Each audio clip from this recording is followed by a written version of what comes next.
આંતરરાષ્ટ્રીય મહિલા દિવસે સુરતના મહુવા તાલુકામાં આવેલ માછી સાદડા ગામે રહેતી નમ્રતા પટેલની આંખો ન હોવા છતાં ગામ તેમજ તાલુકાનું નામ રાજ્યકક્ષાએ રોશન કર્યું છે। દિવ્યાંગ હોવા છતાં મુશ્કેલીઓ સામે હંમેશા લડતી આવેલી આદિવાસી સમાજની દીકરી પ્રજ્ઞાચક્ષુ હોવા છતાં મહેનત અને જીવન સામે લડવાના નિર્ણય સાથે શિક્ષકની ફરજ પણ નિભાવી અને સંગીત ક્ષેત્રે અનેક સિદ્ધિઓ હાંસલ કરી ગામ અને તાલુકાનું નામ પણ રોશન કર્યું।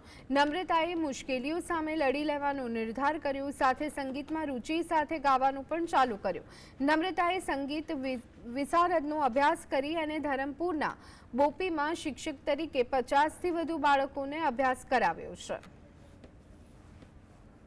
તો કંઈક એની અંદર કંઈક થાય તો ખરું, બાકી જે શિક્ષણમાં એવું કે આપણે સિનિયોરિટી પ્રમાણે ચાલે એટલે બધું આગળ આમ એ નહીં થઈ શકે, એટલે સંઘર્ષ તો બહુ બધા આવે। અન્ય લોકોને તો એ પ્રેરણા આપીશ કે જીવનમાં કોઈ વસ્તુ અઘરી નથી, બધી વસ્તુ સરળ જ છે, પણ અમારા માટે કોઈક વસ્તુ ક્યારેક અઘરી પણ બની જાય, પણ એ વસ્તુ લઈને નહીં ચાલવાનું। આપણે હવે શિક્ષક તરીકે છીએ તો અને બધું શીખવવાનું, અને જે દિવ્યાંગ હોય એ લોકોને તો કહેવાનું કે તમે દિવ્યાંગ છે એવું માનીને ઘરે બેસવાનું નહીં।